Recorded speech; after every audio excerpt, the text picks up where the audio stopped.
Mobil dengan penumpang anggota TNI dan Ormas ditembak orang tak dikenal. Disperinaker Kabupaten Rembang gelar sosialisasi BPJS Ketenagakerjaan dengan menggandeng PPK Rembang. Kuliner nasi gandul Pati baru terdaftar sebagai kekayaan intelektual komunal di usia 700 tahun Kabupaten Pati.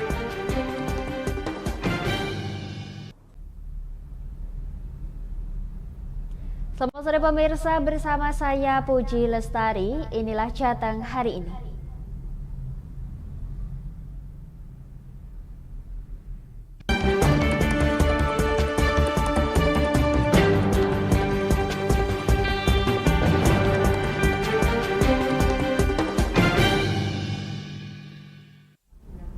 Pemirsa, sebuah mobil yang ditumpangi anggota TNI dan Ormas ditembaki orang tak dikenal usai mengungkap peredaran pil Heximer di Kota Tegal, Jawa Tengah pada Rabu malam kemarin. Akibat tembakan dari jarak dekat, bodi kendaraan sampai berlubang.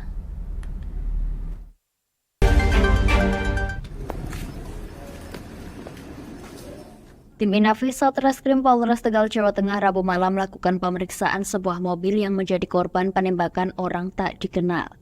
Dari hasil pemeriksaan ditemukan 2 buah lubang pada bodi bagian belakang akibat tembakan jarak dekat. Polisi juga menemukan pecahan proyektil peluru yang tertinggal di dalam bodi kendaraan. Selain itu juga terdapat goresan pada bodi samping kiri akibat serapetan dengan mobil pelaku. Beruntung sopir dan 3 penumpangnya yang merupakan anggota TNI dan 2 orang Ormas selamat. Kejadian bermula saat para korban usai mengungkap peredaran pil Heximer di wilayah Kelurahan Panggung, Kota Tegal, dan hendak membawa 2 penjualnya ke kantor Polres Kota Tegal. Tiba-tiba kita muncul mobil Brio kuning, platnya Z ya, belakangnya kita nggak tahu. Nah, di situ dia mengikuti. Nah, setelah kita coba sedikit ngerem dan berhenti, dia ngikut berhenti juga. Berarti posisikan ini dia mengikuti. Akhirnya kita agak jadi kencang lah, terjadilah itu tadi penembakan dap 1 kali, yang kedua 2 kali, berikut juga untuk benturan ya, tenggoran, serempet ya, serempetan itu. Itulah akhirnya kita langsung ke sini karena memang tujuan kita ke sini. Katanya sempat dicegat betul ya, betul. Mobil. Dicegat di depan, ya, disuruh berhenti kita. Pada waktu itu sudah terjadi tembakan pertama. Akhirnya kita dengan kondisi terancam, sangat terancam, akhirnya kita tidak berhenti, tidak mengikuti dia berhenti. Kita coba beralih untuk menghindar, ya, terus lari ke sini. Namun di tengah jalan mereka dipuntuti sebuah mobil yang langsung melakukan penembakan dari jarak dekat. Mobil pelaku bahkan sempat berhenti menghalangi laju mobil korban sambil salah satu penumpangnya menodongkan senjata. Beruntung sopir berhasil menghindar. Pelaku terus mengejar dan baru kabur saat mobil korban sampai di depan kantor Polres Kota Tegal. Pelaku yang diperkirakan berjumlah 3 orang teridentifikasi menggunakan mobil Brio warna kuning dengan plat nomor depan Z. Rabu malam korban telah melapor ke Satreskrim Polres Kota Tegal. 2 penjual pil Heximer beserta barang bukti telah diamankan di Polres Kota Tegal. Polisi masih melakukan penyelidikan untuk mengungkap identitas para pelaku serta jenis senjata yang digunakan. Dari Tegal, Gus Fadilah, Lingkar TV melaporkan. Pemirsa, warga di Kabupaten Brebes merasa was-was dengan keberadaan ratusan monyet yang masuk ke permukiman warga. Kawanan monyet ini mulai masuk ke permukiman sejak memasuki musim kemarau, tepatnya selama 3 bulan terakhir. Kawanan monyet ini pun mendatangi rumah-rumah warga setiap pagi dan sore hari untuk berburu makanan.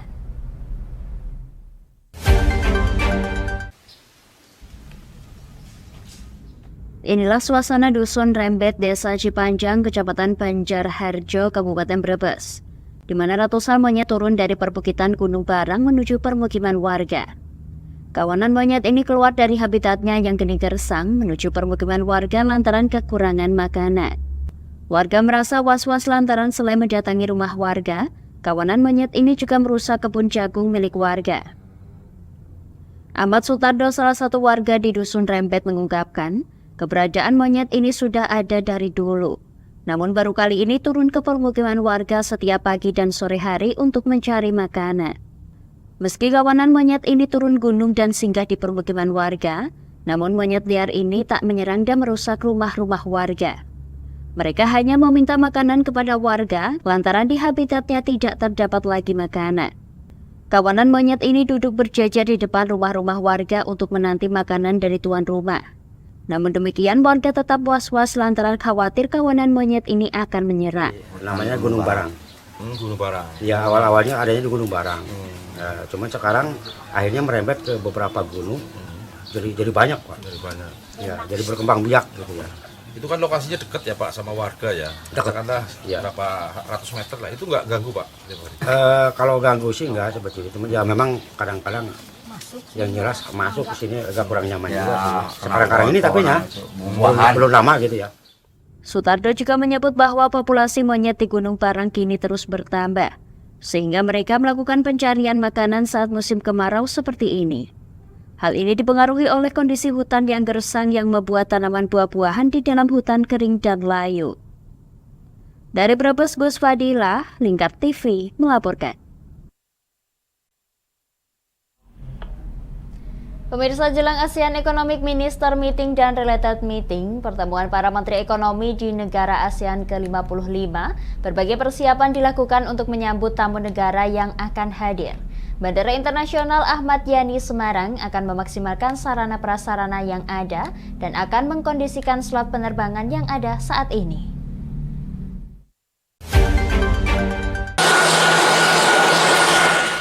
Sejumlah persiapan dilakukan pihak Bandara Internasional Ahmad Yani Semarang jelang perhelatan event internasional ASEAN Economic Ministers Meeting and Related Meetings atau pertemuan para Menteri Ekonomi di negara ASEAN ke-55.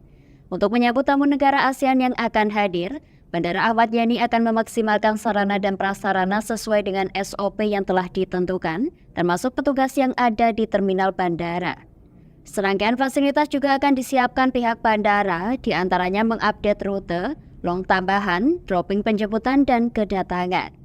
Guna memperlancar penerbangan di Bandara Internasional Ahmad Yani Semarang, pihak pengelola bandara akan berkoordinasi untuk mengatur slot penerbangan.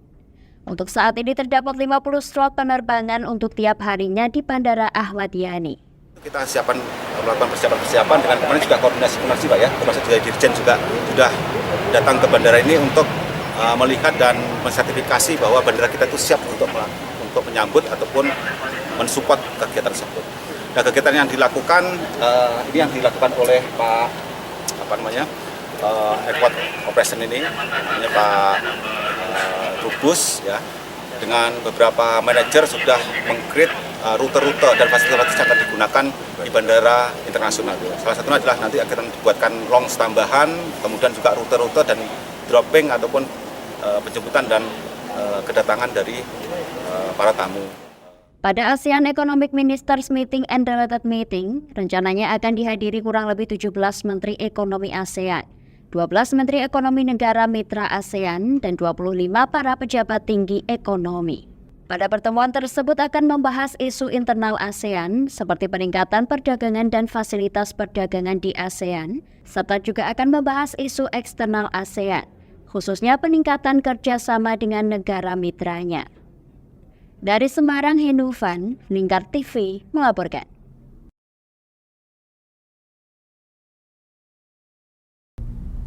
Pemirsa, Dinas Perindustrian dan Tenaga Kerja atau yang biasa disebut Disperinaker Kabupaten Rembang pada tanggal 9 Agustus kemarin menggelar sosialisasi, yakni program BPJS Ketenagakerjaan dengan menggandeng PPK serta Panwascam Kabupaten Rembang.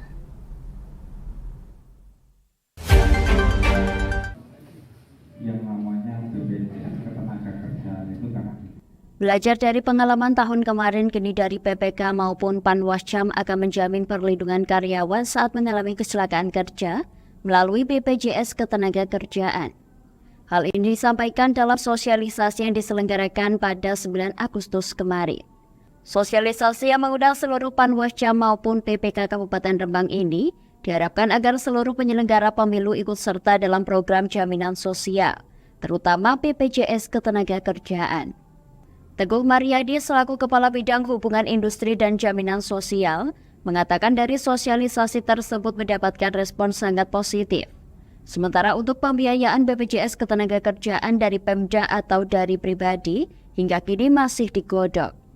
Anggaran yang diusulkan berada di kisaran 560 juta rupiah untuk seluruh penyelenggara pemilu, baik PPK, PPS hingga Panwascam. Berikan dari anggaran baik dari APBD maupun APBN itu memang usulan kita dari PPK, Sekretariat PPK, PPS, KPPS, Pantarli itu besarannya ada 560 juta sekian.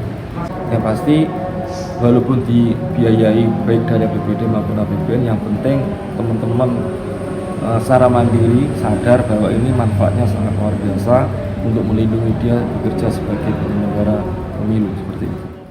Pihaknya juga berharap agar para penyelenggara pemilu dapat menggunakan BPJS Ketenagakerjaan dengan iuran standar 1 bulan di angka Rp10.800 per orangnya agar mereka nyaman dalam menjalankan pekerjaannya.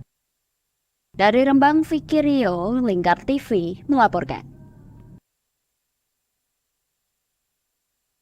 Pemirsa, jelang momen peringatan Hari Kemerdekaan Republik Indonesia ke-78, pasukan pengibar bendera pusaka Kabupaten Pati giat berlatih. Formasi Paskibraka pun diisi oleh putra-putri terbaik Kabupaten Pati. Posisi ini pun dijadikan ladang kesiapan diri untuk melaju sebagai abdi negara.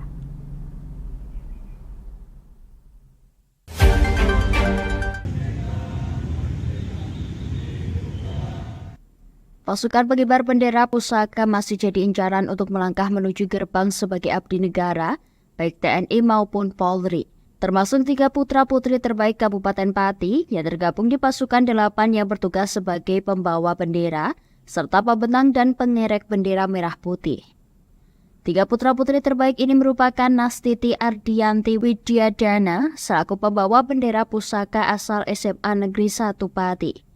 Kemudian Nur Rahmat Hendra Hirmawan, asal SMA Negeri 3 Pati sebagai pengerek bendera, serta Galih Putra Pambayun asal SMA Negeri 1 Pati sebagai pembentang bendera pusaka.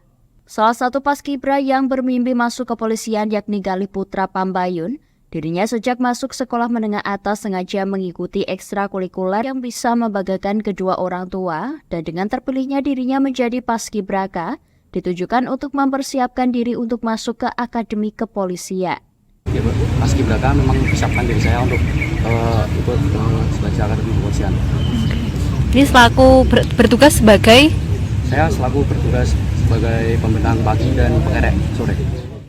Dirinya bersama 40 paskibraka yang lain giat berlatih untuk menyiapkan diri untuk gelaran upacara bendera peringatan Hari Kemerdekaan Republik Indonesia ke-78, dan 1 orang putri terbaik Kabupaten Pati bernama Tessa lolos melaju ke Paskibraka Provinsi Jawa Tengah.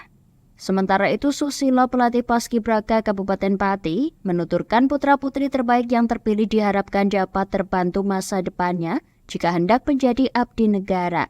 Lantaran kedisiplinan, karakter ditanamkan betul pada diri Paskibraka. Ini ya kedisiplinan, karakter kita kan tetap menjadi Dengan tipe khusus ya, mungkin bila adik-adiknya nanti bisa daftar ke Polri, bisa istilahnya bisa membantu lah. Sementara itu, para paskibraka ini telah melalui ragam latihan, yakni bina fisik, pengetahuan PBB, serta sejak tanggal 17 Juli hingga 14 Agustus dilakukan pemantapan latihan di alun-alun Kabupaten Pati.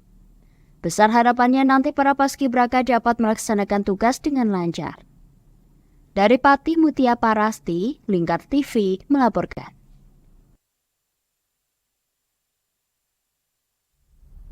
Kami akan jeda sejenak pemirsa, tetap bersama kami di Jateng hari ini.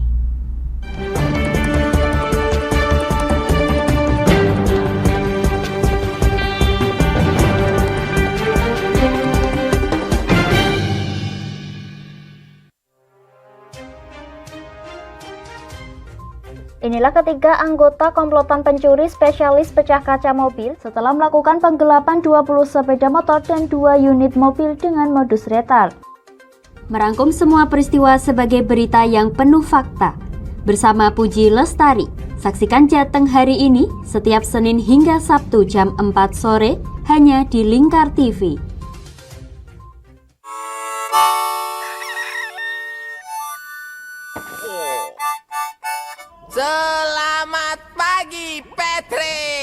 Selamat pagi, SpongeBob! Apa kalian dua orang bodoh bisa diam? Menemani hari Minggu adik-adik dengan kartun-kartun kesayangan. Patrick, sanjunglah konsumen. Buat dia merasa senang. Halo, hai sayang.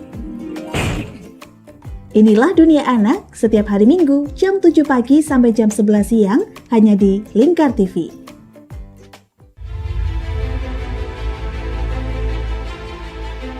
Memberikan pinjaman uang kepada saya dengan bunga 8% per bulan. Membedah opini narasumber, menggali lebih dalam untuk mendapatkan perspektif baru yang lebih faktual. Masalahnya, nota perbaikan kapal itu semua ada di saya. Kenapa Tomo bisa menunjukkan? Demi mendapatkan informasi yang solutif dan terpercaya dalam Bedah Opini. Setiap Rabu jam 11 siang hanya di Lingkar TV. Bersama saya Galus Karginanti dalam Sapa Jateng Lingkar TV. Melintas di daerah Sukolilo dikejar sama petugas bea cukai, ketangkap. Membahas dan menyuguhkan beragam potensi dari berbagai daerah di Jawa Tengah, ditemani narasumber-narasumber handal di bidangnya. Pencegahan dari awal mulai dari perilaku hidup bersih sehatnya juga harus dijaga seperti itu. Kami siap menyapa Anda dalam Sapa Jateng. Setiap Selasa jam 11 siang hanya di Lingkar TV.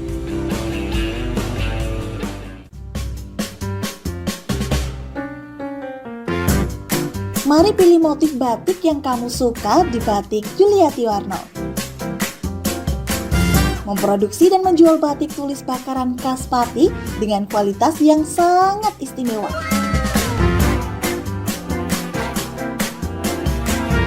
Cocok buat oleh-oleh, seserahan, bahkan untuk baju nikahan loh. Menyediakan berbagai motif mulai dari batik klasik sampai batik modern. Ayo borong segera Batik Yuliati Warno. Anda bisa melihat proses produksi batik secara langsung di rumah produksi kami loh.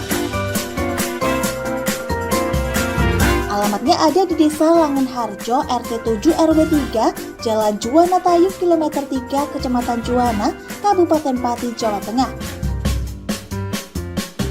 Atau Anda bisa menghubungi nomor telepon kami di 081 326 693 300. Ayo datang dan pilih motifmu segera.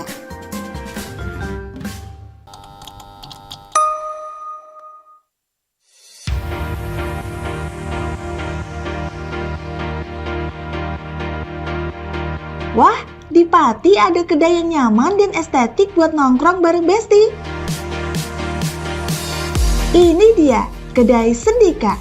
Alamatnya ada di Gang 2 Sarirejo, Kecamatan Pati, Kabupaten Pati, Jawa Tengah.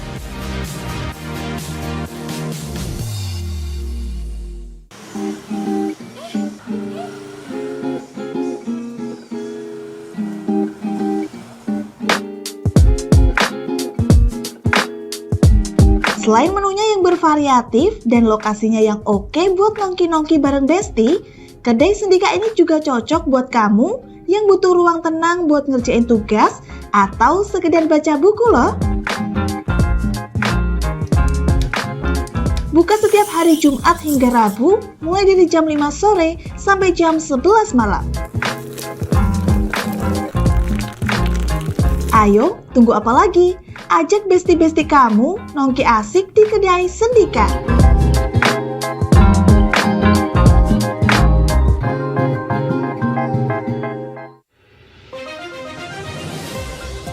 Modus kedua pelaku ini berpura-pura kehabisan bahan bakar kendaraan. Setelah pelaku dibantu, mereka kemudian melakukan kekerasan dan mengambil paksa sepeda motor korban. Saat tiba di lapangan terbang Okbab, rombongan langsung dihadang 5 orang yang mengaku sebagai anggota KKB.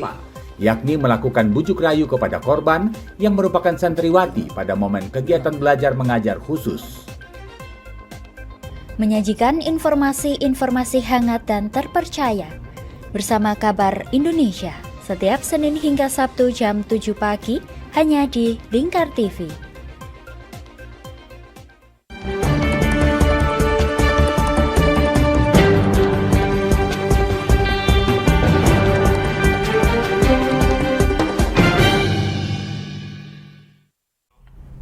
Pemirsa, Bumi Minatani sangat lekat dengan kuliner nasi gandul. Siapa sangka kuliner ini baru terdaftar sebagai kekayaan intelektual komunal. Dalam minggu ini pun nantinya akan diajukan lagi budaya lokal Kabupaten Pati untuk kekayaan intelektual komunal.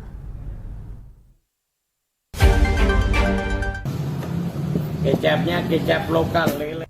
Pati yang lama dikenal akan kuliner nasi gandul, namun baru di usia 700 tahun usia Kabupaten Pati, kuliner nasi gandul ini akhirnya resmi terdaftar di Surat Pencatatan Kekayaan Intelektual Komunal atau KIK Kabupaten Pati. Tak hanya nasi gandul, tradisi mercon di Kecamatan Sukolilo dan batik bakaran motif gandrung pun juga resmi terdaftar. Pengajuan pencatatan kekayaan intelektual komunal ini dimaksudkan untuk melindungi hal kekayaan intelektual komunal yang merupakan karakteristik budaya Kabupaten Pati. Pada minggu ini akan diajukan pula 3 karakteristik lokal Kabupaten Pati untuk mendapatkan surat pernyataan KIK ini.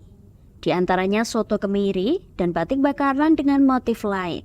Muhtar selaku Kepala Badan Perencanaan Pembangunan Daerah atau Bapeda Kabupaten Pati menuturkan bahwa dalam hal ini pihaknya memberikan fasilitas untuk ragam karakteristik Kabupaten Pati untuk dapat tercatat dalam Kementerian Hukum dan HAM terhadap kekayaan intelektual komunal. Prosesnya diawali dengan identifikasi situs atau sejarah atau narasi tentang budaya itu tadi, misalkan meron itu narasinya seperti apa sih, sehingga atas deskripsi narasi itu kita fasilitasi, kemudian dilengkapi dengan beberapa hal lain termasuk pernyataan dari pemerintah daerah yang menyatakan bahwa itu adalah karakteristik budaya Pati, dan demikian berikutnya ada proses fasilitasi dengan Kementerian Hukum dan HAM. Kalau untuk selama ini di Pati sudah ada situs Pak, kemudian diajukan? Yang kami tahu ya itu yang selama ini kami proses baru itu. Berarti 3 ini. Jadi meskipun meron ini kan sudah lama dikenal Pati, tapi selama ini belum pernah diuruskan hak kekayaan atas intelektual komunalnya, belum pernah diurus. Sehingga Bapeda dalam hal ini memfasilitasi pengurusan itu dengan beberapa OPD terkait, termasuk Dinas Pendidikan dan Kebudayaan, Dinas Porapar, dan dinas lain yang terkait. Termasuk nasi gandul tadi, Pak? Iya. Baru 3 itu ya, Pak? Iya. Pihaknya menambahkan dengan tercatatnya kuliner dan budaya yang menjadi karakteristik Kabupaten Pati ini, diharapkan menjadi ciri khas Kabupaten Pati dan menghindari pengambil alihan karakteristik budaya Kabupaten Pati. Dari Pati, Mutia Parasti, Lingkar TV melaporkan. Demikian Jateng hari ini, saya Puji Lestari dan seluruh kru yang bertugas mengucapkan terima kasih atas kebersamaan Anda. Selamat sore dan sampai jumpa.